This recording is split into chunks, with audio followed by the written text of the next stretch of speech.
하여튼 뭐 내가 안내문에 보낸 대로 우리나라의 기업가 정신이 지금 가장 중요한 그 주제 같아요.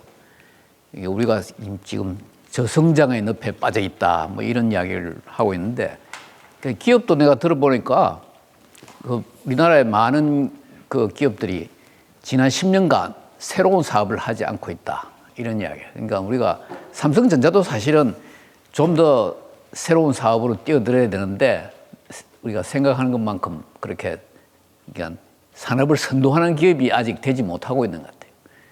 잘하고 있지만. 그래서 그 이주를 택했는데, 특히 제3의 경영은 이제 열정과 애정의 경영이잖아요. 나는 이제 우리가 기업가 정신을 정의하는 게 여러 가지가 있는데, 나는 기업가 정신이 열정과 애정이다, 이런 이야기를 하고 싶어요. 그래서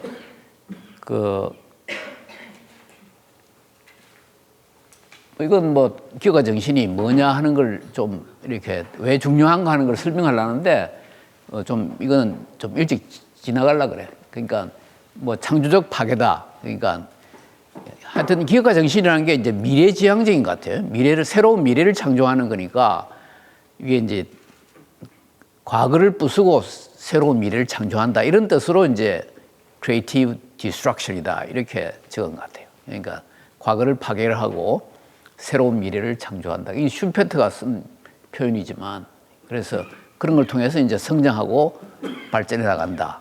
그래서 우리가 경제 발전하려면 이제 이 기업가 정신이 필수적이다, 이렇게 보는 거죠. 그리고 이제 기업으로 봐서는 이게 전략적인 변화, 획기적인 전환, 이런 걸 이야기를 하는 것 같아. 그래서 마이크로소프트도 사티아 나델라인가 하는 그 분이 들어와 가지고 지금 상당히 이제 상당히 성장하고 있는데, 그 사람이 한 게 뭐냐 하면 이 전략적 전환. 다시 말해서 그동안 안 하던 사업을 새로 이제 획기적으로 추구하면서 이제 발전한 거거든요.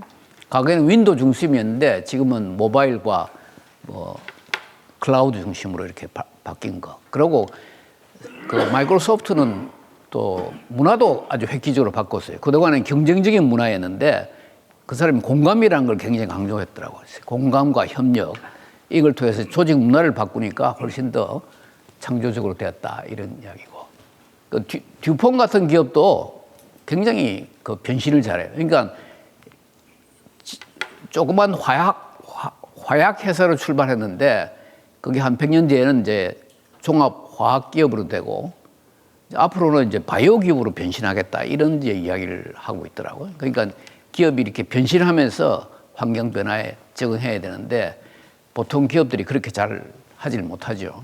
그래서 이 획기적인 전환, 뭐 이런 것도 필요하고, 그래서 어떤 새로운 기회에 집중함으로써 미래를 창조한다, 이런 뜻으로 보면 되겠어요.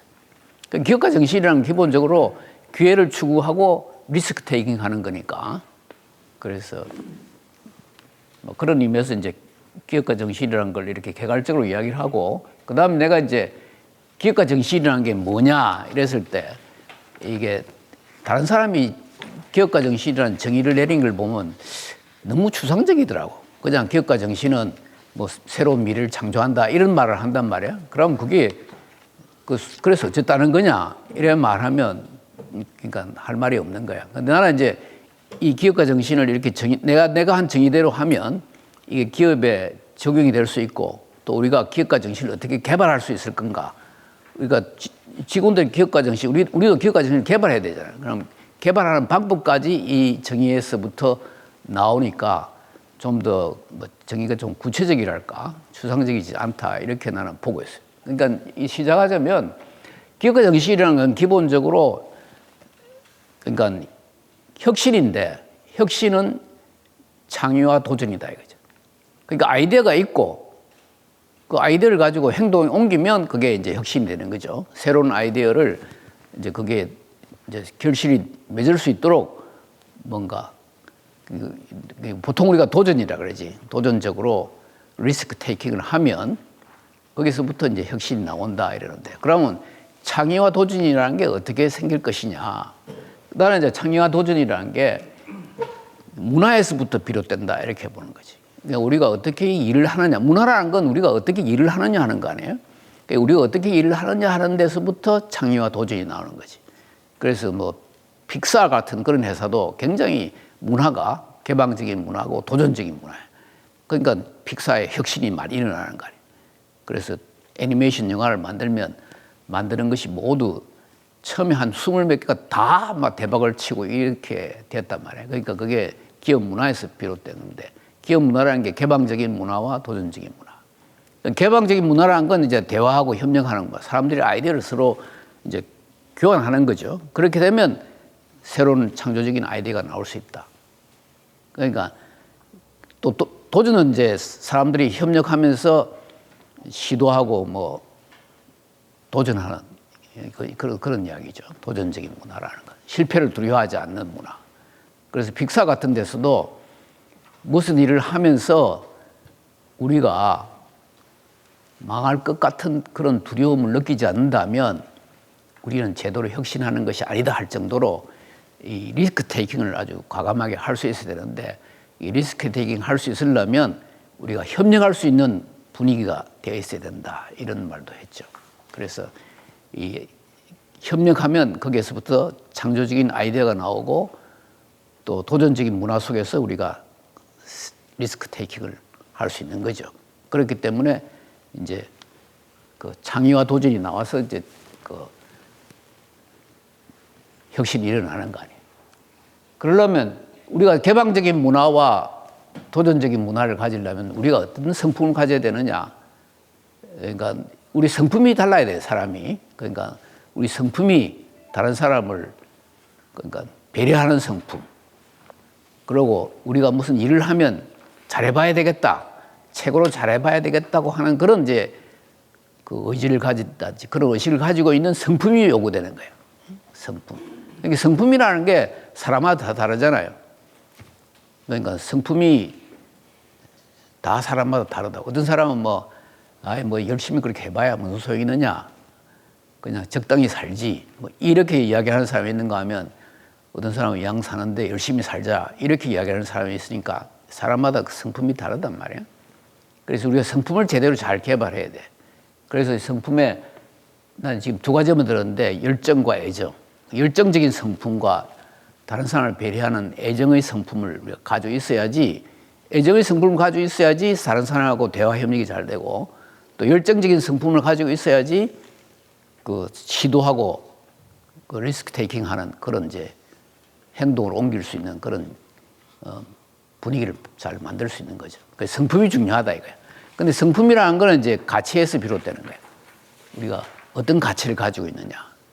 그래서 그 기업가 정신의 3요소라 그러면 우리가 어떤 가치에서부터 이제 성품이 나오고, 그 성품에서부터 우리가 문화가 나온다, 이렇게 봐야 돼. 그러니까 우리가 내 같은 기업 내에 일하는 사람들이 어떤 가치를 공유하고 있고, 그래서 그 가치에서 비롯된 어떤 성품을 발현하고, 그래서 이제 우리가 어떤 문화를 가지느냐 하는 게 중요한데, 기업가 정신을 우리가 개발하려면, 내가 기업가 정신을 가지려면 어떤 가치를 개발하느냐, 그래서 그 가치에서부터 어떤 성품이 나와야 되고, 그래서 내가 어떻게 행동할 것이냐, 그게 이제 문화란 말이야. 가치, 성품, 문화, 이걸 이제 우리가 잘 개발해 나가야 된다 하는 그런 말을, 이 기업가 정신의 내가 위계적이라는 건 계층이 있다 이거지. 가치, 성품, 문화라고 하는 이 계층이 기업가 정신에 있다, 이런 뜻이에요. 그래서 이렇게 정의하는 건 아마 보지 못했을 거예요, 여러분들이. 좀 구체적인 정의라고 할까, 뭐 그런 거죠. 그래서 여기 다음 이거는 내가 좀 뒤에 해야 되겠네. 그래서 가치, 성품, 문화를 우리가 어떻게 개발해 나갈 것이냐. 그 지금까지 말씀드린 거는 내가 이 이야기는 우리가 그전에도 이야기를 많이 했긴 했는데, 가치를 개발해야 되고, 이제 어떻게 가치를 개발하냐, 이런 문제를 또 이제 우리가 이야기를 하긴 해야 돼. 가치를 개발해야 되고. 그러니까 픽사 같은 회사가 굉장히 혁신적인 회사고, 근데 거기 기업가 정신이 강한데, 거기에 있는 사람들이 가치가 다른 데 있는 사람의 가치와 다르다, 이렇게 봐야 되는 거죠. 그렇기 때문에 거기에는 일하는 사람들은 굉장히 서로 열정적으로 자기 일을 열심히 하고, 그럴 뿐만 아니라 다른 사람을 도와주려고, 그게 애정 아니야. 그러니까 픽사 같은 회사에 보면 우리 직원들은 다른 사람을 도울 준비가 돼 있다, 항상. 뭐 이런 말도 하고. 그래서 이 도운다는 거 하는 게 기업의 하나의 문화로 이렇게 자리 잡고 있는 거죠. 가치, 성품, 문화가 중요한데, 이거를 이제 체화시키려면 리더의 가치 문화, 가치, 성품, 문화가 또 중요한 거죠. 그래서 우리가 내가 오늘 유한양행에 대해서 좀 그 사례를 가져왔어요. 근데 내가 두 가지 사례를 사실 준비하려고 했거든. 하나는 스티브 잡스. 스티브 잡스도 기업가 정신이 굉장히 강하잖아요. 그래서 이 모델이 딱 맞더라고. 그래서 그걸 하려고 그랬는데 두 개를 다 하려고 하다 보면 너무 벅찰 것 같더라고. 그리고 지난번에 우리가 스티브 잡스는 너무 해가지고 또 스티브 잡스냐 할까봐 내가 오늘 유일한, 그러니까 한국 사람으로서 내가 좀 대표적인 기업가 정신 누구 할 거냐 하다가 유일한했어요. 근데 사실은 또 생각해 보니까 정주영하고 이명철도 해도 되겠더라고. 이건희 이런 사람이. 정주영이 또 여기 딱 들어맞아. 정주영도 굉장히 가치, 그리고 성품, 문화 이런 게, 그러니까 이봐 해봤어 하는 그런 게 정주영의 가치 중에 나오는 거래요. 그러니까 사람들이 이봐 해봤어 하니까 그게 도전 정신이 나오는 거란 말이에요. 그러니까 정주영 같은 사람도 여기에 딱 들어맞는 거예요. 그런데 하여튼 내가 유일한에 대해서 한 거는, 내가 유일한에 대해서 연구한 교수 중에 우리나라에서 내가 제일 많이 연구했을 거야. 내가 논문을 사실 2개 썼지만 그 2개가 다른 사람들이 뭐랄까 항상 이렇게 높게 평가하는 논문이야. 내가 1개 썼더니 지금까지 나온 유일한의 논문 중에서 당신께 제일 좋다 이러면서 어느 연구소에서 또 하나를 더 써달라 이러더라고. 그래서 이번에 썼는데, 이거는 내가 생각해도 정말 잘 써서 2번째 쓴 거라. 근데 아직 뭐 많은 사람이 읽지 않았으니까 어프리시에이트 안 할지 모르지만, 내가 누구한테 보냈더니까 나는 생각도 못하고 있는 이런 글을 어떻게 썼냐고 하는, 그렇게 코멘트 하는 사람도 있긴 있었어. 내가 너무 또 내 자랑 같이 하지만. 제3의 경영이 뭔지를 몰라 그래. 그래서 내가 오늘 그래 유일한을 예를 들었는데, 유일한은 참 특별한 사람이야. 근데 우리가 이제 이 가치를 개발한다고 할 때 좀 일찍 내 뒤에 설명을 좀 하려고 그랬는데, 가치가 왜 어떻게 개발되느냐. 이걸 보면 말이야. 스티브 잡스도 가치가 개발된 거 아니야. 그러니까 거기에는 2가지 요소가 있더라고. 2가지 요소. 하나는 내가 이제 지난번 조그만 그 영상에서도 이야기했지만, 성찰을 해야 돼. 사람이 성찰하는 삶을 살아야 돼. 그러니까 사람이 성찰 안 하고 살거든, 대부분. 그러니까 성찰, 내가 왜 사느냐, 이런 질문을, 사는 게 뭔가 하는 이런 질문을 끊임없이 해야 돼. 그거 하는 사람이 돼야 되고, 가치를 개발하려면. 그 다음에 누구를 만나느냐 하는 게 결정적이더라고. 근데 유일한은 말이야. 이건 어릴 때부터 생각을 했어. 생각을 많이 한 사람이고, 그러니까 왜 사느냐 하는 이런 문제. 그 다음에 도전한다 할까. 성찰하고 도전하는 삶을 살은 게 이 유일한의 삶이야. 그래서 가치가 개발된 거야. 그리고 가치가 개발되려면 이 사람이 성찰하는 삶을 살아야 되는데, 유일한이 9살 때 미국으로 갔어요. 그것도 혼자 갔어. 그때 당시에 이야기가 나왔으니까 한마디만 더 하고 이제 다음은 나가야 되는데, 그때 당시는 이제 1905년도 근처에 로일 전쟁이 바로 끝난 이후였는데, 자기가 평양에 있었거든. 근데 자기 아버지가 이제 사업을 하는 사람인데 이렇게 왔다 갔다 하는데, 그러면서도 독립운동 이런 데 관심이 많았어. 그래서 그때는 그 평양에서만 그랬는지 모르지만 산만이 있을 때, 산만. 산만이 뭐냐면 이승만, 박용만, 뭐 정순만인가? 뭐 이렇게 정순만은 내 정확히 이름은 하여튼 3명이 있었어. 산만이야. 이 사람들이 평양에서 연설을 막 하고 다니는 거지. 우리가 독립해야 된다. 일본으로부터 독립해야 되는데, 그러려면 우리가 많이 배워야 한다. 뭐 이런 이야기를 많이 한 거야. 그리고 외국인 선교사가 또 평양에 굉장히 많았는 거예요. 그랬는데. 그 외국 선교사들 만나면 말이야. 애들은 빨리 미국 보내가지고 영어도 익히고 말이야. 공부를 시켜야 된다. 이래 된 거야. 이 자기 아버지 유기현이라는 사람인데, 유기현인데 굉장히 이제 이 사람도 진취적인 사람이지. 그러니까 그러면 막 유일한 이 친구를 갖다가 미국 보내야 되겠다. 이래가지고 그 어린 나이에 모두 이제 그 어떤 배에 타고 이제 가는 어떤 일정이 있었어. 그래서 그게 보내버렸어. 근데 누군가가 데리고 간다 해서 이제 보냈는데 그 어린애로서는 아마 자기 혼자였을 거야. 다 뭐 일하러 가는 사람, 독립운동하는 사람, 이런 사람들이 타고 가는 거야. 그래, 그거 가면서 이제 간 거지. 근데 보통 9살 때 가면 많은 경우에는 실패하는 경우가 많대. 이 어릴 때 가보면 굉장히, 제일 이제 무서운 게 고독이야. 혼자 가가지고 말이야. 대화도 안 되는 이 미국 땅에 가면 고독이잖아. 그 고독에 걸리면 노이로제 걸리고 이래가지고 사실 아주 황폐화되는 그런 경우도 있는 거야. 그러니까 이게 애를 9살 때 미국 보낸다는 건 자기 아버지가 그 내용을 잘 몰라서 보냈을 거야. 이거 굉장히 리스크야. 엄청난 리스크인데. 그런데 유일한 굉장히 운이 좋았던 것 같아. 그 가면서 그 뭐 사람들을 많이 만났을 거 아니야. 그러면서 거기서 이제 독립운동 하는 사람들만 많이 갔으니까 어린 나이지만 독립운동에 대한 이야기도 듣고 자기 아버지도 독립운동에 대해서 이야기를 많이 하고 그랬대. 그래 갔는데 그래서 샌프란시스코에 도착했는데 이제 누구한테 인도가 됐냐면 아까 그 박용만, 3만 중에 하나인 박용만한테 인도가 돼가지고 이제 네브라스로 갔는데 그 네브라스 가가지고 어느 자매 집에 갔어. 그러니까 그 어디 갈 거야? 먹고 살 데가 없잖아. 그러니까 어떤 자매가 있는 집에 가가지고 이제 영어로 말하면 하우스보이지.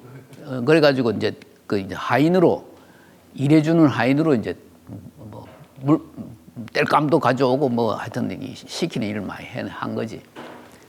근데 그 자매가 또 대단한 사람이었던 것 같아. 이 기독교 신자니까 아주 성실하고 이런 사람이니까 이 그 유일한한테 좋은 이야기를 많이 해준 거지. 그러니까 어릴 때부터 이제 그렇게 됐고. 근데 어릴 때 그거 이제 고독한 시기에 그 같은 그 네브라스카에, 네브라스카 하면 지금도 뭐 완전 촌동네 아니야. 내가 네브라스카에서 공부한 사람인데 이 네브라스카 그러니까 미국에서 제일 시골이야. 네브라스카 물론 제일 시골은 아니지만 시골의 하나지. 네브라스카하고 아는 깡촌들이 많은데 그 이제 거기에 이 박용문이가 그 틀을 잡아 놓으니까 그 다음에는 이제 또 한 사람이 더 왔어. 그 한 사람이 더 왔는데 그 이름이 내 지금 좀 이따 내가 알려줄게. 근데 왔는데 그 친구가 평양 출신이야. 그러니까 자기보다 한 4-5살 많아. 그래 둘이서 이제 고향 얘기하면서 고독을 또 이겨낼 수 있다 이런 이야기야. 근데 그 친구도 수재야. 대학을 막 그러니까 학교를 뭐 3개를 월반을 하고 막 이런 친구야.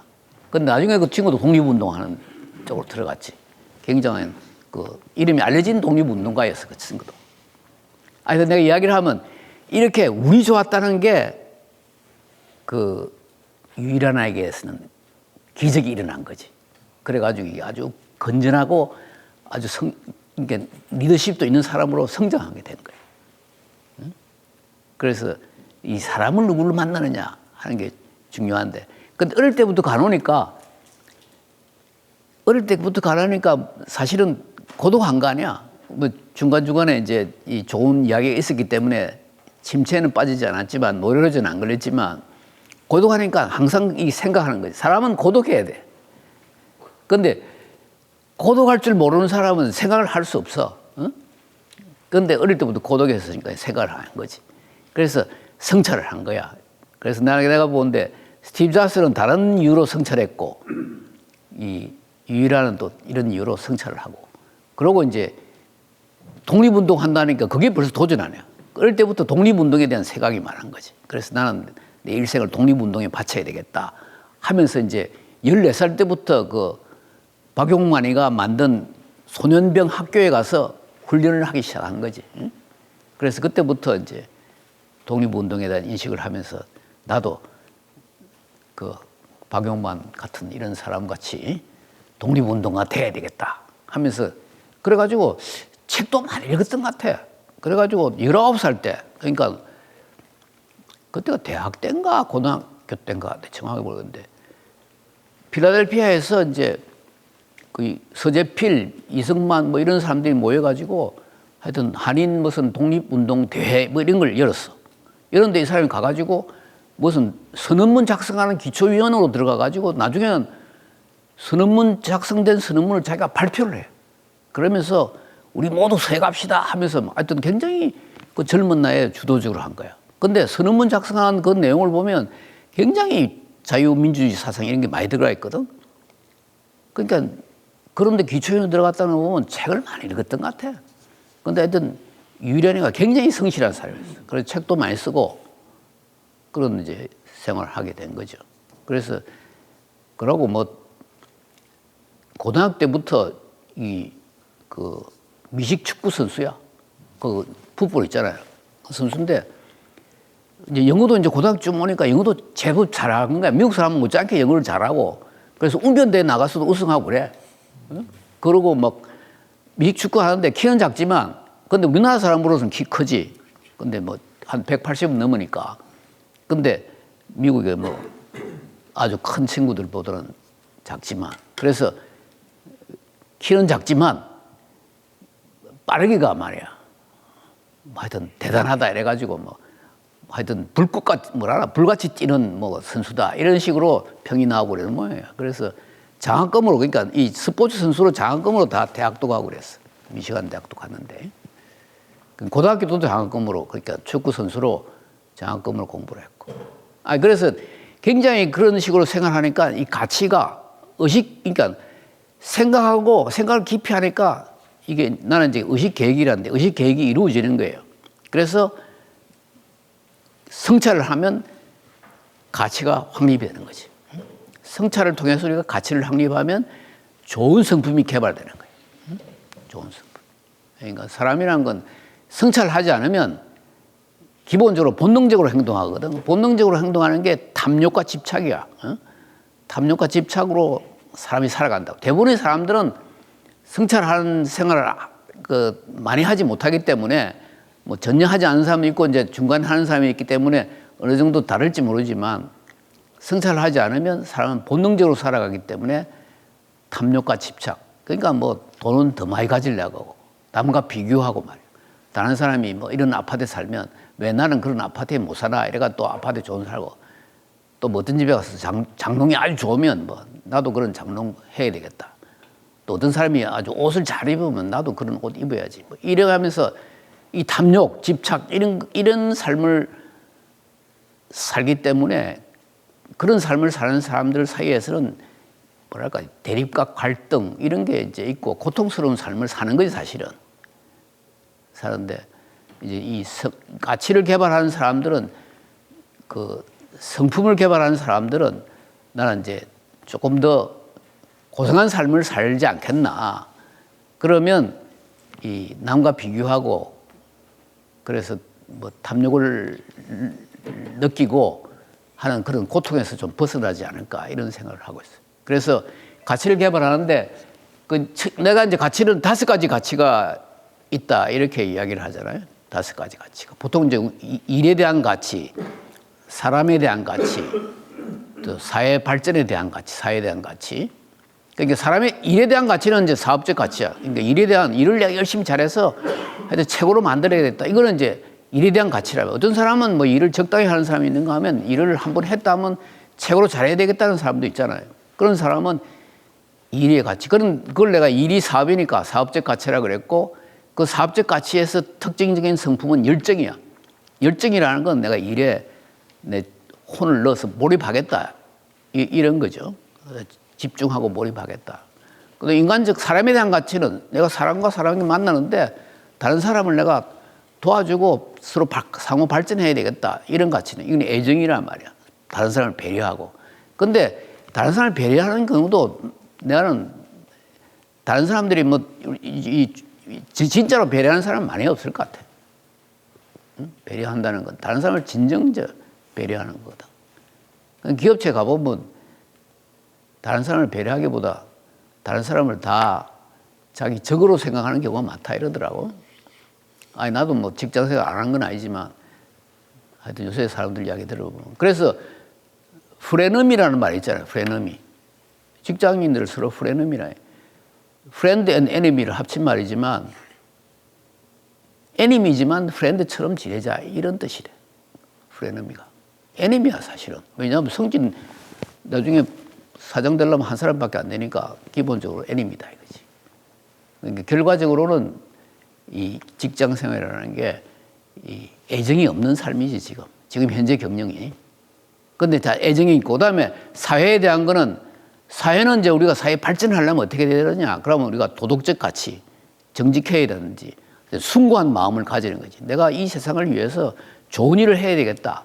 이런 게 이제 도덕적 가치란 말이에요. 그러니까 스티브 잡스는 도덕적 가치가 굉장히 강한 거지. 그래서 아이폰 같은 걸 만들어서 이 세상을 정말 아름답게 해야 되겠다. 뭐 이런 거 아니에요? 그건 도덕적 가치라고 볼 수 있는 거죠. 그 다음에 이제 영성적 가치라고 하는 거는 어떤 고통이나 어떤 경우에도 자기 자신을 잃지 않는 거예요. 그러니까 내가 성품이 이게 다 흔들리지 않는다 그럴까? 이게 바위처럼 흔들리지 않는다. 뭐 이런 말도 하는데 이걸 간단하게 예를 들면 말이야. 죽음을 두고 사람의 마음이 평정심을 가두면 그건 영성적 가치야. 아니 영성적 가치가 얘는 여러 가지 많아. 안중근 의사도 영성적 가치가 굉장히 많은 사람 아니야.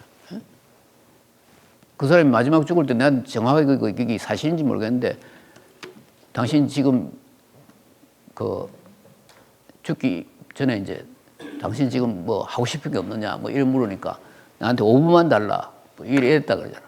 그래 가지고 내가 딱 보니까 책 구절 하나 읽고 오고 싶은 게 있는데 그거 읽고 이제 현장으로 들어갔다 이러더라고. 그러고 그 수감 생활을 할 때 다 우리 아시지만 얼마나 그 숭고하게 그 수감 생활을 했는지 그 간수가 완전히 감동해가지고 그 안중근 의사의 위패를 모셔서 일본은 그 신도라는 게 있잖아요. 신주 모시가 매일 거기 가서 참배를 하고 그래가지고 안중근을 하여튼 매일 기념하는 그 매년 한 번 기념하는 그 기념회를 그 사람이 개최했다 뭐 이런 이야기도 있어요. 안중근도 있고 하여튼 그런 예가 많아. 내가 더 이야기를 하면 시간이 많이 걸리기 때문에 그런데 그런 사람들이 영성적 가치가 개발된 거지. 그러니까 어떤 상황에서도 그러니까 우리가 생사를 초월한다 하는 거예요. 그게 영성적 가치야. 생사를 초월. 그러니까 죽음 앞에서 가치 있는 행동을 하는 거예요. 내가 가치를 따르지 죽음을 두려워하지 않는 거지. 그러니까 우리가 일부러 죽을 필요는 없는 거 아니야. 그러나 죽음 앞에서 내가 가치를 따르지 죽음을 피하지 않겠다 하는 그런 게 이제 영성적 가치다 이렇게 보고. 그럼 철학적 가치인데 철학적 가치는 이제 성찰하는 가치를 말하는 거지. 그게 이제 기본이지. 성찰하는 가치를 통해서 우리가 이 모든 가치가 개발되는데 유일한 이제 성찰을 많이 한 사람이기 때문에 그런 가치가 많이 개발된 거죠. 그래서 철학적 가치 이런 이제 그걸 굉장히 이 사람은 뭐 그런 말도 했나 하여튼 뭐 사람이 아무리 화려하게 살아도 죽으면 결국 그 침대 시트 위에 뭐 놓여 있는 뭐 지나지 않을 것이다 뭐 이런 이제 굉장히 이 삶을 초월하는 이야기도 많이 하더라. 영성적 가치. 그러니까 영성가 중에 이제 이 영성적 가치가 있으니까 이 사람은 기업은 그 개인의 소유가 아니고 종업원과 국민 모두의 것이다. 뭐 이런 말도 했잖아요. 그래서 그 사회 환원한 것이 이 사람의 가치에서 나온 거지. 이 기업이라는 건 내 것이 아니다. 이거는 사회와 종업원의 것이다. 이래가지고 그래서 그게 사회 환원이 가능해진 거란 말이에요. 이 도덕적 가치는 여러 가지가 있는데 이 사람이 그 당시에 탈세를 하는 거는 아마 그 당시 기업으로서는 기본이었을 거야. 근데 정직하게 세금을 낸 거야. 정직하게. 그리고 정치자금 내라면 정치자금은 하나도 안 냈어. 그 정치자금 안 낸 거는 영성적 가치에 속할 거야. 그 당시에 정치자금 안 낸 거.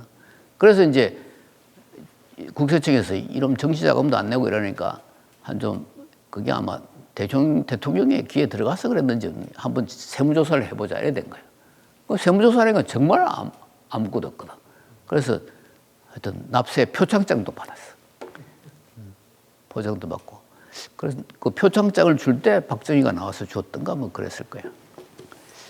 하여튼 나 지금 정확하게 기억이 안 나네.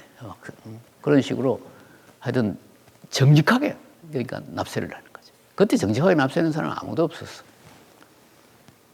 하여튼 이런 식으로 이 사람은 가치관이 아주 높은 수준으로 이 가치관이 개발된 거예요. 거기서부터 이제 좋은 성품이 열정도 나오고 다른 사람은 애정, 그다음에 뭐 사회 정의, 뭐 이런 게 다 영성적 가치도 나오고 그렇게 된 거죠. 여기 뭐 하여튼 열정 있죠. 근면성실했고 일가 공부, 책도 많이 읽고 하여튼 그런 뭐 그런 거예요. 그러니까 뭐 이같이 말하는 공부벌레는 아니고 굉장히 스포츠 좋아하고 사람들도 만나고 그렇지만 굉장히 근면성실하고 완벽을 추구하고. 그러니까 이 사람이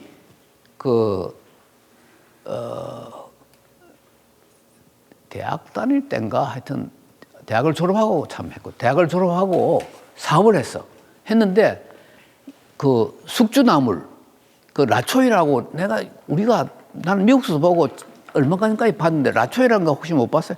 라초이라는 숙주나물 통조림을 개발한 거야. 그래서 그 돈을 엄청나게 벌었어. 그게 이제 중국 사람들이 숙주나물 많이 사용하는데 그게 빨리 상하잖아. 근데 이 통조림 넣으면 오래 보관할 수 있으니까 그게 많이 팔렸던 것 같아. 근데 처음에는 제가 병으로 만든 병조림을 만들었어. 근데 병조림을 만드는데 이게 오래 안 가는 거야. 근데 병조림도 많이 팔았어, 팔기는. 근데 이게 오래 안 가니까 문제가 많았던 거지. 그래서 이제 연구를 자기가 해가지고 통조림으로 개발했어. 근데 어떻게 개발했는지 모르겠어. 그때 뭐 내가 보니까 누구를 기술자를 고용한 것도 아닌데 자기가 개발한 것 같아. 그래서 통조림을 개발했는데 그래서 이게 뭐냐 완벽을 추구하는 그러니까 뭐 할 때 최고로 잘해봐야 되겠다 이래가 완벽을 추구하는데 하여튼 집념이 강한 거지. 그런 것이 있고 그다음에 그 바쁜 와중에도 자기의 어떤 사상과 경험을 그러니까 책도 이제 뭐 많은 책을 쓴 건 아니지만 그런 사업가로 있으면서도 책을 몇 권 쓰고 그랬어요. 또 이제 애정이라는 건 이제 검소한 것도 이제 그 애정이라고 볼 수 있지. 그래서 뭐 검소한 예도 여러 가지가 많이 나오는데 하여튼 만년필을 굉장히 오래 쓰고 날가 가지고 근데 그걸 이제 버려도 되는데 또 그 본사 회사에 보내가지고 또 수리를 요청해서 또 그걸 또 쓰고 뭐 이랬다는 정도로 굉장히 검소했다 그래.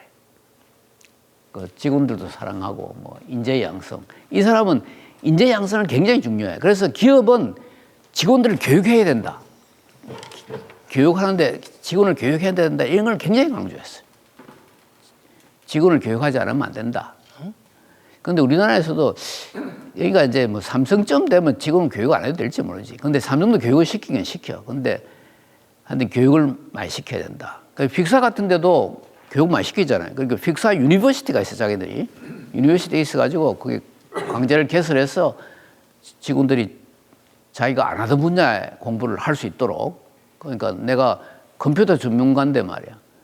다른 전문을 또 해보고 싶다 그러면 그걸 할 수 있도록 길을 터주는 거지. 그래서 이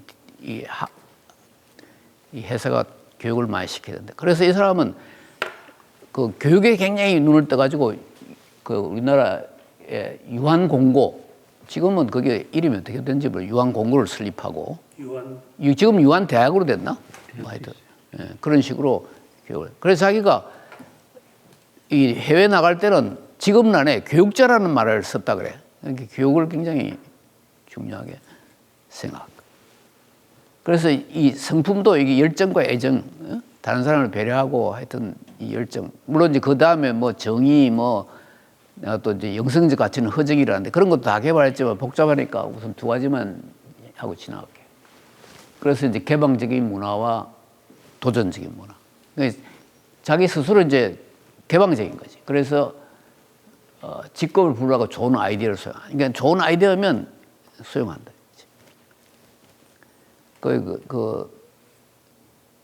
홍병규라는 친구가 있었나? 그런데 자기 이 유한양행에서 만든 약 중에 그때 당시에 이제 무슨 혈청 주사약이 있는 거야. 이거는 수술한 사람들이 급히 필요한 거야. 근데 홍병규가 이제 밤에 당직을 쓰는데 혈청 주사약이 필요하다 이거지. 그래서 이제 빨리 새벽에 공급해야 되나 하여튼 그런 게 있었는데 이걸 혈청 주사를 공부하는데 어떻게 공부해야 되는지를 궁리를 하다가 어떻게 했냐면 그걸 하여튼 포장을 잘 해가지고 아주 튼튼하게 포장해가지고 기차로 이제 서울에서 이제 하여튼 어디 지방인 것 같아. 예를 들어서 평양으로 보내든지 이렇게 보내야 될 거 아니야. 근데 그 지역 그 혈청 주사약을 필요로 하는 곳은 그 급행열차가 서지 않는 곳이야. 그래서 어떻게 보냈냐 하면 이걸 막 싸가지고 그걸 기관사한테 주는 거야. 그럼 기관사가 그 혈청약이 필요한 사람이 그 기차가 지나가는 플랫폼이라나 지나가는 거기에 서 있으라 해가지고 그 혈청약을 던져서 그래 받게 한 거야. 그러면 이 던져도 깨지지 않도록 해야 될 거 아니에요. 그래서 이제 그래서 이제 그 사람이 수술한 사람이 하고 살렸다 이래 된 거야. 그래서 이제 그 이야기를 나중에 전해드리는 거지. 유일한 이제 회사 사장님이 들었고, 야, 네가 어떻게 그런 아이디어를 개발했냐? 그럼 이거 제대로 한번 해보자. 이래가지고 진짜 이제 포장 케이스를 진짜로 만들어가지고 앞으로 필요한 사람이 있으면 기관사에서 던지도 안 깨지도록 포장 직접 만들자. 이래서 이제 다른 사람의 아이디어를 그러니까 그래 하면 굉장히 그걸 소중하게 받아들였다 하는 이야기를 하려고 하는 거예요. 그리고 이제 자신이 이제 해외 시찰을 통해서 선진 동향을 파악해가지고 이런 걸 해보자 저런 걸 해보자 이렇게 하고 그리고 이제 주인 있는 기업 문화를 함양했다. 아까 같이 이 회사는 당신들이 그러니까 직원의 것이고 내 것이 아니고 직원의 것이고 또 국민의 것이다. 이렇게 이제 이야기를 할 정도니까 굉장히 주인의식을 함양한 거죠. 그 다음에 도전적인 문화. 그러니까 의욕적인 시도를 하다가 실수한 거는 오히려 장려하는 거예요. 그래서 오히려 실수를 했는데 의욕적으로 잘하는 사람한테는 나중에 보너스를 주는 거예요. 너 참 실수 잘했다. 근데 이제 이게 어떻게 해서 이런 사고방식이 또 가지게 됐냐 하는 걸 보면 고등학교를 졸업하고 자기가 어느 변전소에 취직을 했어. 변전소 취직했는데 그때는 이제 자기가 내가 다음에 또 이야기하겠지만 돈을 많이 벌어야 할 상황이었어. 그래서 다른 사람이 야간 당직을 쓰는 걸 자기가 다 자체해서 보통 당직 안 쓰려고 그러잖아. 내가 당직 당신 한 거 써줄게 이래 된 거지. 그러다가 어느 날 변전소에 하여튼 고장이 났는데 자기가 실수를 한 거예요. 그러니까 그 디트로이트 시내가 한동안 일부 지역이겠지만 완전히 깜깜하게 된 거지. 한 30분이나 이렇게 깜깜하게 됐으니까 얼마나 이제 지역 주민의 불편을 끼쳤어. 그래서 이제 자기는 이제 야단마을을 갈구를 하고 있었는데 직원들이 유일하는 말이지 굉장히 성실한 친구인데 한 번 실수인데 그냥 봐줘야 된다. 넘어가야 된다. 이래가지고 자기가 처벌을 받지 않고 이제 했다 그래. 그래서 그때 그 기억이 남아가지고 잘하려고 하다가 좀 한 번 실수한 거는 장려해도 좋겠다 하는 이런 생각을 했는지 모르겠어. 자기도 실수했다 이런 뜻이겠지. 이 마지막에 있는 건 잘 보이질 않네. 그거 뭐라고? 안 나왔어요? 이게 하나 더 있었는데 이게 인쇄가 안 됐네요. 없는데? 여기도 없구나. 그럼 지나갑시다. 하여튼 이 도전적인 문화, 뭔가 하여튼 그래서 이 유한양행의 도전적인 문화가 사실은 도입된 거죠.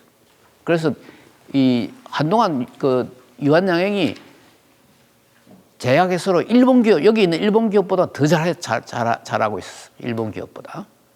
한국에 그때 1930년대에 이제 설립해가지고 하여튼 30년대인가? 하여튼 설립해가지고 상당히 그 일본 기업보다 더 잘하는 기업으로 그렇게 된 거죠. 그리고 이제 내가 이제 여기 경쟁 전략의 고리 모형은 좀 빨리도 지나갈 수 있는데 우리가 기업가 정신이라 그러면 이제 하여튼 새로운 걸 혁신하는 능력이잖아. 그러니까 이제 여기에서 정의를 보면 내가 이제 정의를 내려면 기업가 정신이라는 거는 가치가 있어야 돼요. 숭고한 가치. 그러니까 기업가 정신이라는 건 돈을 벌겠다고 하는 사람은 기업가 정신을 나는 가진 게 아니다고 봐. 숭고한 가치에 기초를 두고. 그러니까 유일한 내가 국민 복원을 위해서 하는 것이지 유일한 처음부터 돈 벌려고 이 사업을 시작한 건 아니란 말이에요. 와서 보니까 너무나 질병에 고통을 받는데 미국에 있는 약 가져오면 금방 나을 병도 가지고도 고통을 받으니까 내가 제약 사업을 해야 되겠다 이래 된 거죠. 그러니까 시작할 때부터 일부 우리나라 기업가들 중에는 돈을 벌기 위해서 사업을 하지만 그거는 올바른 기업가 정신이 아니고 숭고한 가치가 처음에 기초가 돼야 되지. 숭고한 가치에 기초를 두고 자기 성품이 고결해야 돼. 성품이 좀 열정과 애정 이런 고결한 성품. 뭐 내가 더 많이 가져야 되겠다. 뭐 이런 탐욕과 같은 이런 성품 가지면 안 되는 거지. 고결한 성품을 가지고 어떤 개방적이고 도전적인 문화를 기초로 해가지고 혁신하는 능력인데 그 혁신하는 능력이 지속되려고 그러면 그걸 성공적으로 이제 혁신해야 될 거예요. 그러려면 그게 경영을 잘해야 돼. 그래서 혁신하고 경영하는 능력이다. 이렇게 봐야 돼. 기업가 정신이라는 건. 경영도 잘해야 돼. 혁신을 했으면 경영하는 능력이다. 그러니까 기업에서도 소규모 프로젝트로도 혁신을 할 수 있지만 그 혁신하는 과정은 경영이에요 또. 내가 무슨 아이디어를 가지고 아이폰을 만드는 것도 그렇잖아. 내가 아이폰 아이디어가 있는데 그러면 그걸 혁신을 하려고 그러면 그 아이폰을 만들어내는 과정은 경영하는 과정이다 이거지. 그래서 이 경영이 중요한데 그럼 경영을 어떻게 할 거냐. 기업가 정신은 그러니까 숭고한 가치에 기초를 두고 혁신하고 경영하는 능력이다. 이렇게 정의를 내야 된다 이거죠. 그래서 경영하는 능력은 뭐냐면 우선 우리가 경영을 잘하려면 기본적으로 여기 이거 안 되나?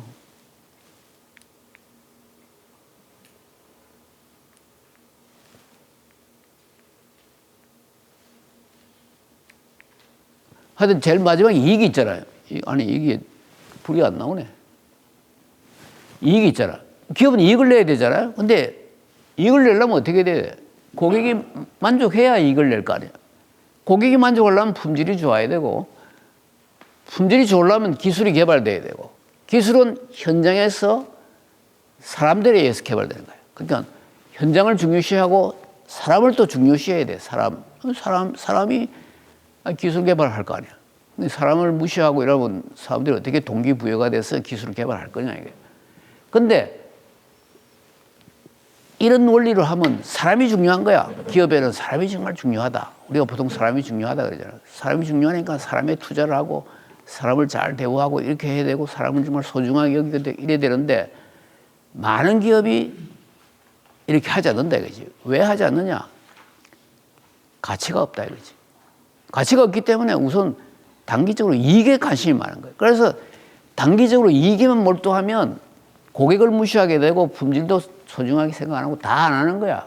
그러니까 단기적으로 기업이 잘 되다가 잘 안 되는 기업이 있잖아요. 우리나라 대부분 큰 대기업 중에도 사람을 소중하게 생각 안 해. 나는 이건희 같은 사람은 사람을 소중하게 생각한 것 같아. 가치라는 게 있어야지 인재에 투자를 하는 거예요. 근데 이건희는 인재에 상당히 투자를 했거든. 그 지역 전문가제도 있잖아. 그건 나는 굉장한 투자라고. 지역 전문가제도. 지역 전문가제도는 과장이나 이런 친구들을 갖다가 1년이나 2년을 외국에 그냥 보내. 월급 받는 월급 위에 또 그 지역 수당을 주고 그 월급에 거의 맞먹는 또 수당을 주는 거야. 너 1년 가서 거기서 하여튼 잘 돌아다니고 오라 이런 뜻이야. 잘 놀다 온나 이런 거야. 물론 레포트 쓰라 그런다 하대. 내가 일본에 그때 갔더니 지역 전문가 제도로 온 친구가 있더라고. 내가 그때 일본에 1년가 있었는데 나도 별로 할 일 많이 없어가지고 동경에서 배 타고 홋카이도로 가는 그 여행 유람선을 탔어. 탔더니 삼성 직원 2명이 타던데 과장급인가 그래. 그럼 자기는 뭐냐, 지역 전문가 제도로 왔다 이러더라고. 그러니까 그건 엄청난 투자. 그건 다른 기업이 흉내낼 수가 없는 투자야. 그건 굉장히 직원을 소중하게 된 거야. 그러니까 그런 식으로 이건희는 자기 철학이 기업 경영에 반영이 된 거야. 그거 함부로, 보통 그렇게 못해. 사람을 왕창 투자를 해야 돼. 그러니까 그냥 투자하는 게 아니라 야, 저거 너무 심하다 할 정도로 사람에 대한 투자를 해야 그게 효과가 나는 거지. 이건희는 그렇게 한 거야. 좀, 그러니까 뭐라 그러나, 하여튼 과잉 투자 한다시피 한 거지. 다른 사람은 왜 과잉 투자인데 그게 실제로 그게 투자고 그렇게 해야 효과가 난다. 이렇게 봐야 되겠죠. 그래서 하여튼 그 가치가 있으면 이제 이 사람으로 오는 거야. 근데 가치가 없으면 이 이익에 머물고 조금 고객적으로 올지는 모르지만 그것도 제대로 안 와. 그래서 이 가치가 정말 중요하다 이거지. 가치라는 게 결국은 비전 아니야. 가치. 내가 왜 사느냐 이런 거지. 그러니까 내가 뭐 정말 뭐 돈 벌라고 사느냐. 나는 정말 숭고한 일을 하기 위해 산다. 내가 정말 사업을 하면 말이지. 정말 제대로 말이지. 역사에 남는 기업으로 하나 만들어 보겠다. 뭐 이런 어떤 뜻을 가지고 기업을 할 때 이게 제대로 이제 움직이는 거지. 그래서 내가 그걸 경쟁 전략의 고리라고 그랬어. 경쟁 전략의 고리가 제대로 이렇게 돌아가는 거야. 그렇게 사람에 대한 투자를 하면 기술이 개발되고 품질이 좋아지고 그래서 고객들이 막 아이폰은 뭐야? 고객이 줄을 서잖아. 뭐라 그러나 하여튼 출시하면 고객들이 그냥 장사진을 치고 오고 요즘도 아직도 그 애플이 인기가 있는 모양이래. 아니, 우리. 인기가 덜 인기가 있을 거예요. 아니, 근데 하여튼 그건 뭐 지금 내가 그런 거 악유하자는 게 아니라. 저도 그래요. 하여튼 대단했잖아요. 그러니까 그게 사람을 중요하게 생각하기 때문에 그런 거야. 그러니까 애플은 뭐야? 최고 인재만 쓰는 거예요. 최고 인재 쓰고 무제한의 자율성. 물론 이제 뭐 이 자기가 완벽하게 하기 위해서 중간중간에 체크는 가끔 하지만 그 사람의 자율성을 방해한 건 아니거든. 그래서 애플은 가장 자율적인 기업이다 하는 그런 말이 그 사람들 입에서 나오게 된 거죠. 자율적이다. 그래서 사람에 대한 투자. 그래서 이 경쟁 전략의 고리 모형대로 경영을 해야지 혁신이 성공하는 거야. 우리가 혁신을 한다 해서 뭐, 그러니까 새로운 아이디어를 가지고 뭐 행동에 옮기면 하면 안 되는 거지. 그 행동에 옮기는 과정이 하나의 경영으로, 제대로 된 경영으로 돼야 되는데, 그 제대로 된 경영이 되려면 경쟁 전략의 고리를 우리가 선순환시켜야 된다. 잘 활용해야 된다. 그래서 사람에 대한 투자를 하면 또 더 좋은 사람이 오게 되고, 그래서 애플은 말이야. 이직률이 엄청나게 낮았어. 사람들이 애플은 말이야. 스티브 잡스가 개파하기 때문에 말이야. 사람들을 갖다가 뭐 그냥 무시하고 뭐 이렇게 하는데 그게 절대 아니야. 사람들이 일부 실력 없는 친구들이 들어가가지고 스티브 잡스한테 야단 맞고 나온 친구들이 불평하는 거지. 실제 거기서 실력 있는 친구들은 전혀 그런 말 안 해. 아, 난 참 스티브 잡스 있으면서 제대로 뭔가 일을 했다. 이런 사람들이 평이 더 많다고. 근데 이제 실력 없는 친구 있잖아. 가가지고 금방 해고된 친구. 아, 이거 무자비했어, 말. 무자비한 친구라고. 그래서 한 친구는 뭐 해고를 하는데, 하이 말이지. 한 달 정도 예고를, 말미를 주고, 그러니까 경고를 하고, 예고를 하고 해고를 해야지. 이렇게 하는 분 어딨냐. 뭐 이런 식으로 이야기한 거야. 그러니까, 그러면 한 달 전에 해고했다 하자. 이런 식으로. 내 정확한 말을 못 들었는데, 하여튼 그런 식으로 스티브 잡스는 뭐 그런 거에 대해서 이렇게 뭐 남을 봐주고 그런 거는 별로 없었어. 그러니까 이제 난폭하다 뭐 이런 말을 쓴 거지. 진짜 그 사람에 대한 존중은 있은 거죠. 그 근데 이제 이 유일함도 이제 그런 가치가 있고 사람도 중요하고 현장 기술 품질 고객 틈새 이제 틈새 전략 세계 전략이라고 하는 것도 이제 있는데 뭔가 뭐 틈새 전략이라는 건 뭐 시장을 한번 하려면 제대로 해야 되겠다 이런 게 이제 아이폰이 이제 틈새 전략이 사실은 아이폰은 그 시장에 맞는 최고의 제품을 내겠다 하는 게 틈새 전략이야. 단순히 뭐 작은 시장을 내가 파고들겠다는 게 아니라 나는 틈새 전략이라는 게 뭐냐면 내가 만드는 제품이 그 시장에 정말 다른 제품들보다 딱 들어맞는 제품, 그걸 만들겠다. 그러고 내가 만드는 제품을 가지고 세계 전체적으로 한번 그 사업을 해봐야 되겠다. 이게 세계 전략 아니에요. 그러니까 내가 세계 전체적으로 경쟁하겠다는 거는 뭐냐면 내가 자신 있다 이런 뜻 아니겠어요? 그냥 한국에서만 우물안 개구리처럼 내가 경영하는 게 아니다 하는 그런 뜻이지. 그래서 유일한도 그랬어. 굉장히 이런 세계 전략. 그래서 그 당시에 유일한처럼 글로벌 거점 여기 보면 어디까지 중국, LA, 뭐 만주, 동남아까지 갔어 그때. 굉장히 많이 펼쳐진 거야. 근데 유한양행으로 참 불행한 거는 뭐냐면 6.25 전쟁이 나면서 나라가 이게 완전히 반으로 쪼개지면서 만주 뭐 중국에 이 투자한 게 다 없어져 버렸어. 그러니까 유한양행의 재산의 한 뭐 80%가 다 날아간 거지. 그래서 해방 후에는 뭐 유일한의 나이도 많고 또 해방 후에는 유일한이 정치하고는 결탁을 안 한 거야.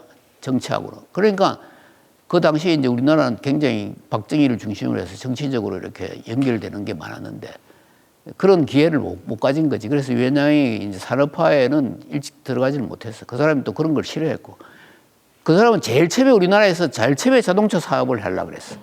크라이슬러를 이제 하고 제휴해가지고 자동차 사업을 처음 좀 했어. 했는데 정부에서 뭐 외국하고 제휴하는 건 하지 말라. 뭐 이렇게 하는 기도 하고 뭐 이런 거야. 그런데 자기가 뭐 또 정치 자금을 내고 뭐 이렇게 좀 정치하고 이렇게 하면 뭔가 기회를 찾을 수 있을지 모르지만 그런 걸 전혀 안 하니까 그 사람이 한번 했으면 제일 우리나라에 제일 먼저 자동차 사업을 한 사람으로 남아있을 거야. 근데 그걸 못 했잖아. 그러니까 이제 그런 면에서 보면 산업화에는 기여를 많이 못 했지만 그 해방 전까지는 보면 상당히 경영을 아주 적극적으로 잘한 사람이었죠.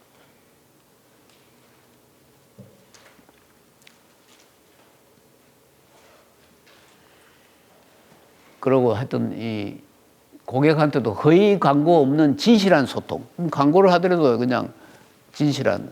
그러니까 광고를 뭐 이렇게 하면 잘 낫는다 이런 거는 하고 오히려 막 우리는 진실한 약을 판다. 진실하게 약을 파고 광고를 과대하게 하지 않는다는 그런 광고를 오히려 그 유한양은 한 거죠.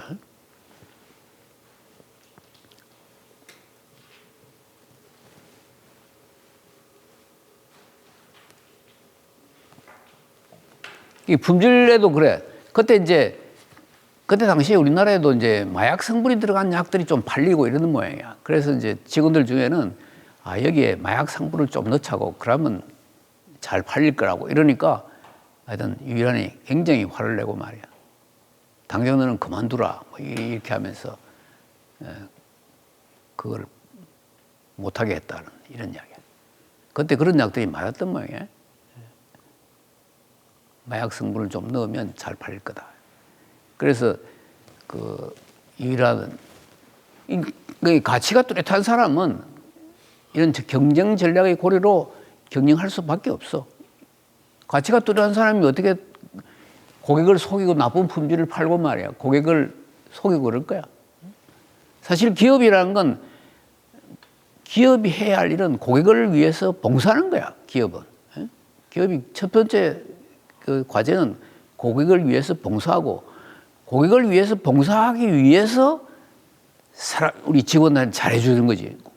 그래서 고객에게 봉사할 수 있도록 좋은 제품을 만드는 거 아니야. 그래서 어떤 면에서 이제는 고객보다 직원이 더 중요하다. 직원이 우선 잘해야 고객이 만족하니까. 그래서 직원 우선, 그게 제일 먼저고 그 다음에 고객 우선이다. 이렇게 말할 수는 있지만 그러나 기업이라는 건 고객 봉사가 기본적인 존재 이유란 말이야. 그런 걸 무시하고 이익만 먼저 하겠다.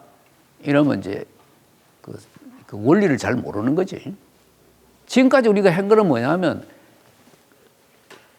가치를 강조한 거아니에요. 가치, 성품, 문화 이런 가치를 강조한 거잖아요.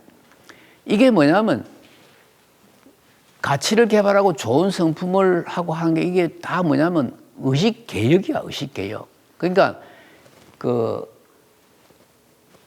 기업가 정신은 의식 개혁을 통해서 나온다. 의식 개혁이라 말은 다른 말로 하면 성찰이야. 성찰을 통해서 나온다. 우리가 성찰해야 된다.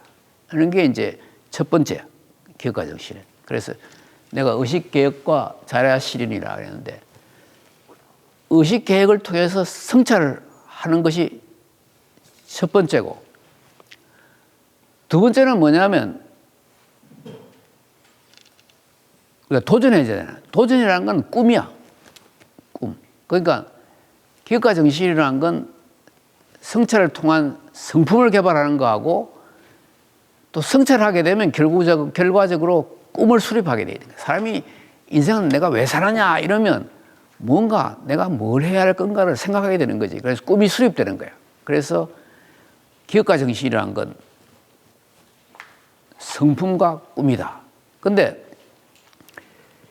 이 성품이라는 게 뭐냐? 기업가 정신, 열정과 애정이라는 건 우리가 기본적으로 내재되어 있는, 우리가 가지고 있는 거예요. 성품이라는 건. 이 우리의 본질이지. 그러니까 톨스토이가 우리 인간에게 기본적으로, 근본적으로 내재되어 있는 게 뭐냐 하니까 톨스토이는 사랑이라 그랬어요. 근데 사람은 왜 사는가? What Men Live By인가 하는 책이 있어. 톨스토이의 천책. 사람은 무엇으로 사는가 하는 책의 그 이제 결론 중에 하나가 사람은 사랑으로 산다. 사람은 사랑이 내재되어 있다.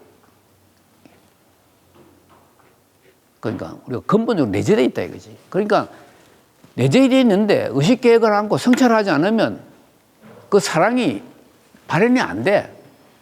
사람이 본능적으로는 탐욕과 집착이니까 탐욕과 집착으로 사는 사람은 자기 내재되어 있는 사랑이 나오지 않은 거야. 나는 근데 이제 사랑만 내재되어 있는 게 아니라 우리에게는 열정도 내재되어 있는 거야. 뭔가 일을 열심히 해가지고 한번 일을 제대로 해서 큰 일을 한번 해봐야 되겠다.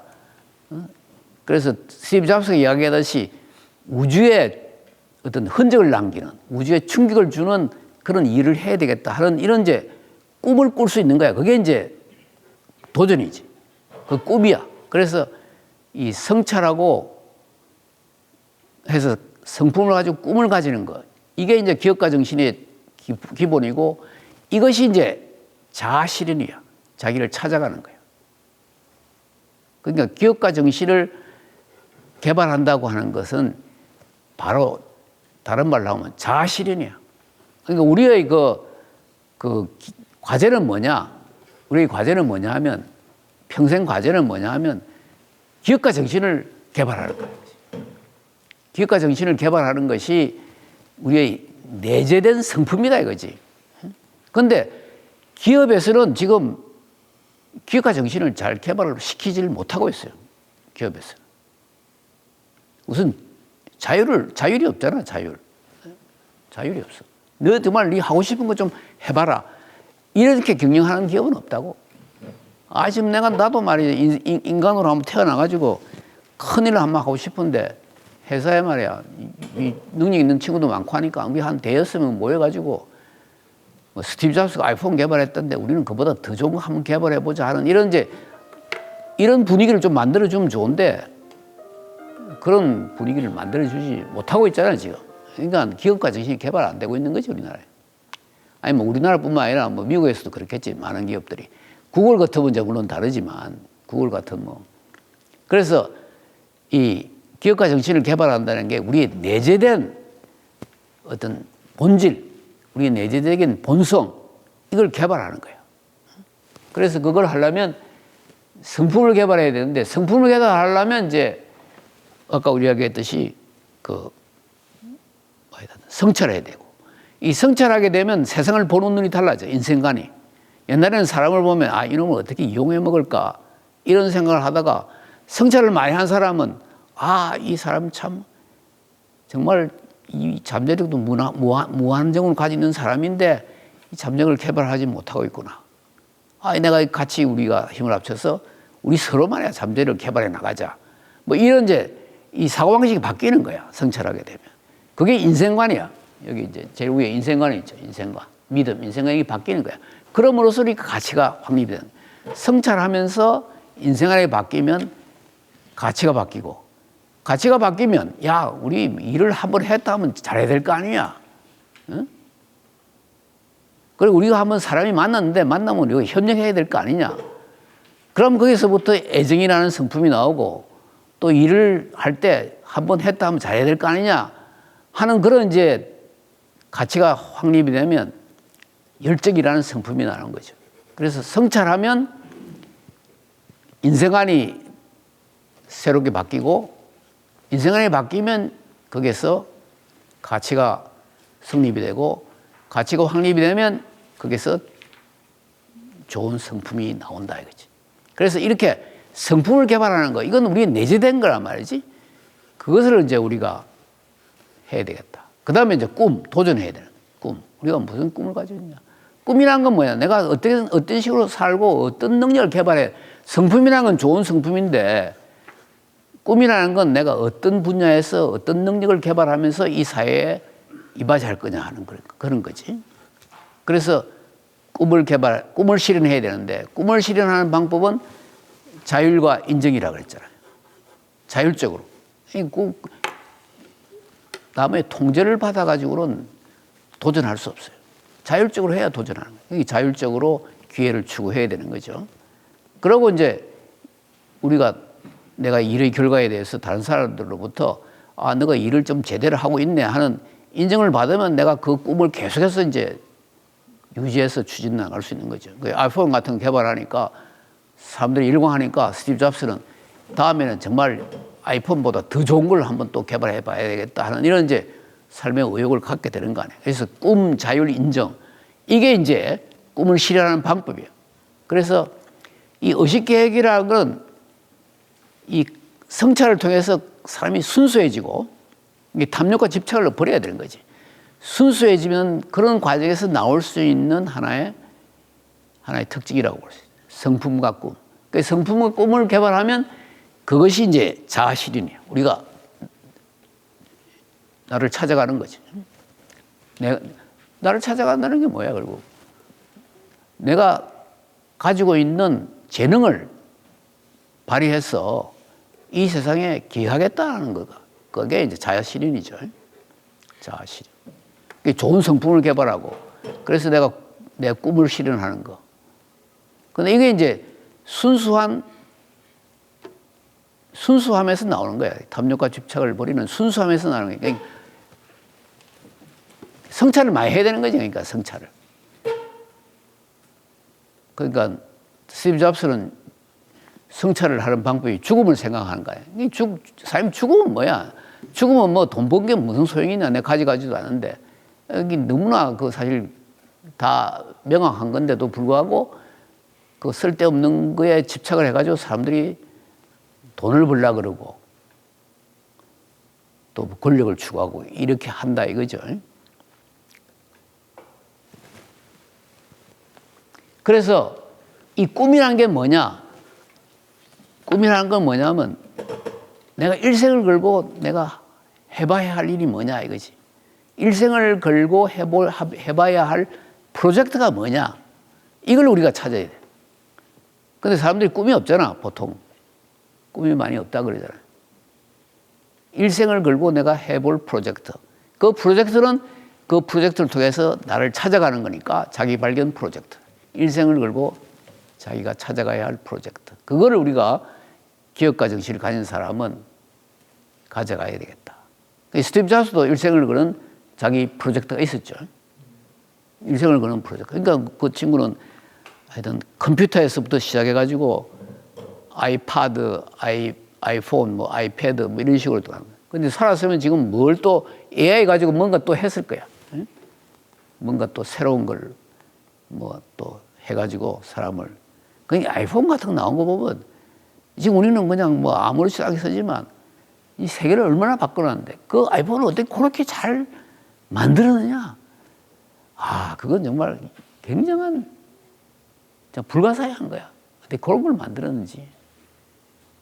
내가 지금 이야기하려고 하는 건 뭐냐면 결국 우리가 이 기업가 정신이라는 건 우리의 내재되어 있는 거다. 열정과 애정이라는 게 내재되어 있는 건데 이 내재되어 있는 열정과 애정이라는 우리의 본성, 본질적인 것을 끄집어내려면 우리가 성찰하고 가치를 개발하면서 우리가 순수해져야 된다는 걸 이야기하려는 거고 그 순수해지면 결국은 또 이 사회를 위해서 내가 도전해야 되겠다. 이 사회를 위해서 도전하는 꿈이 수립이 되는 거야. 그래서 기업가 정신이라는 것은 일생을 거는 자기 프로젝트, 일생을 거는 그 프로젝트를 통해서 그 프로젝트를 하면서 자기를 발견해, 자기를 찾아가는 거야.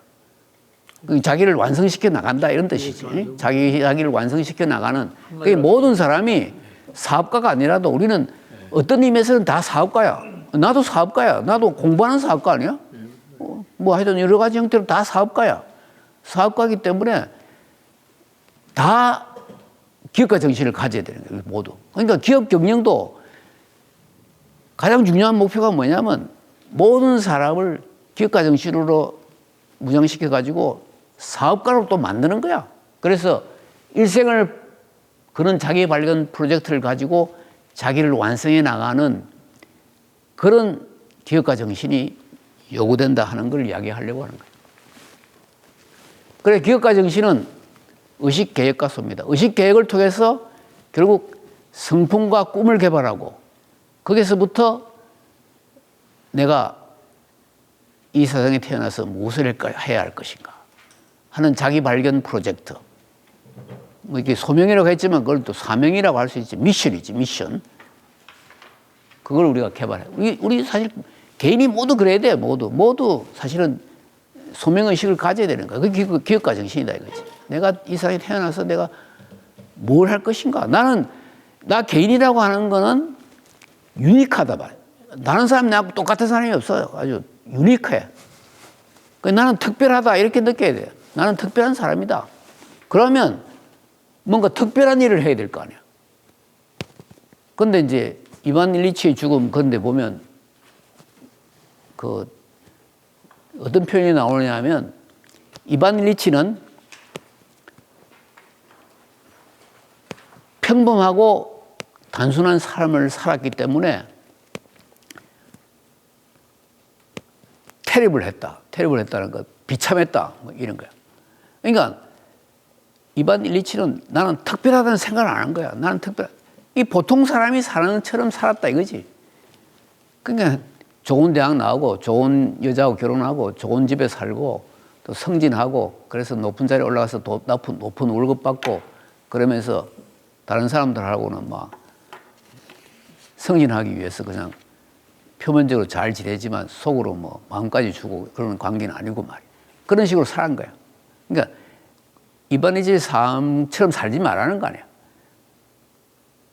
평범하고 보통 사람처럼 단순한 삶을 살지 말고 좀 특별한 삶을 살아라. 이런 말 같아요. 그러니까 이 톨스토이도 굉장히 거기서 그런 말을 좀 강조한 거 아니야.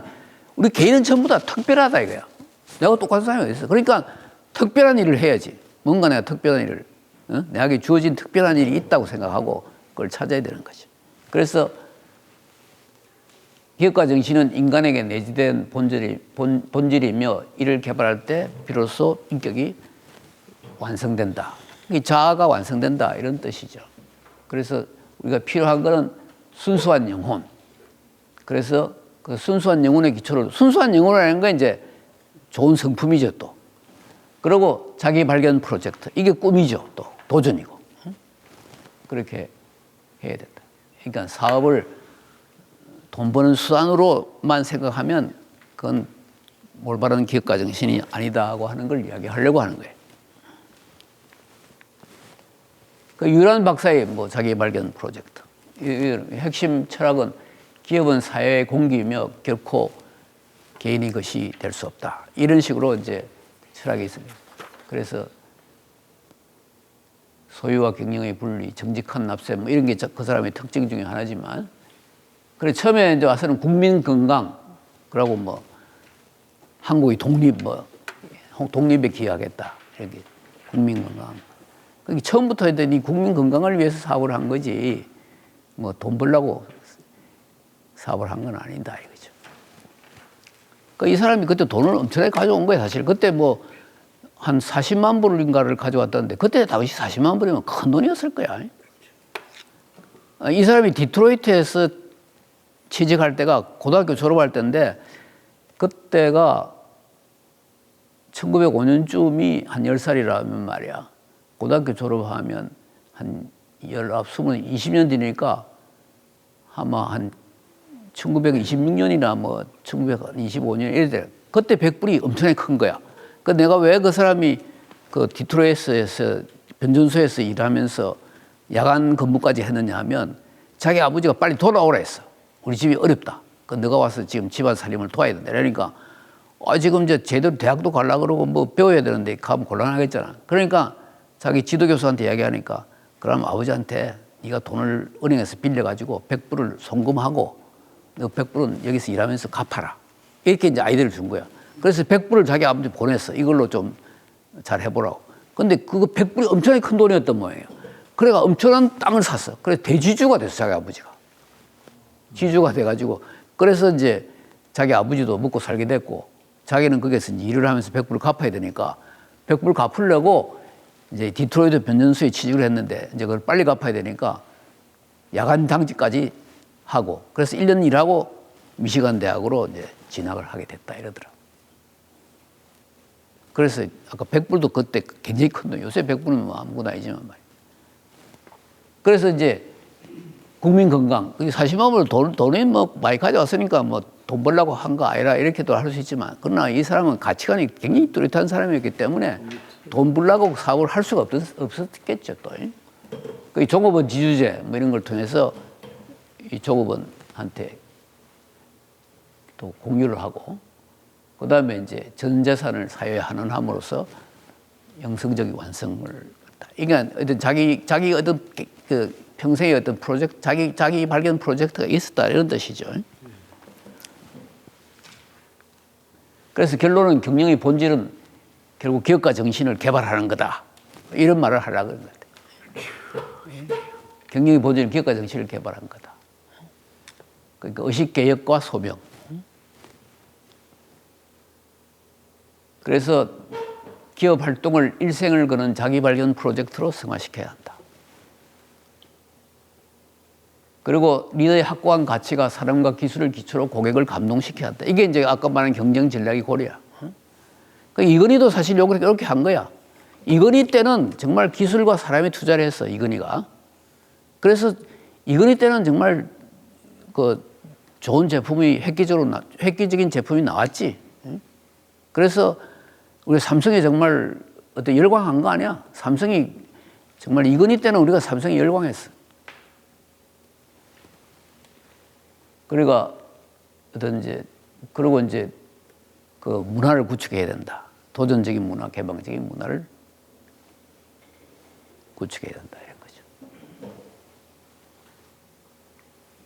거죠. 그래서 하여튼 경영의 본질은 기업가 정신이다 하는 게 오늘의 가장 중요한 결론이고, 그렇게 하기 위해서는 종업원들에게 자율성도 주고 꿈을 꾸게 하고 이렇게 해야 된다는 걸 또 이야기하고 싶은 거죠.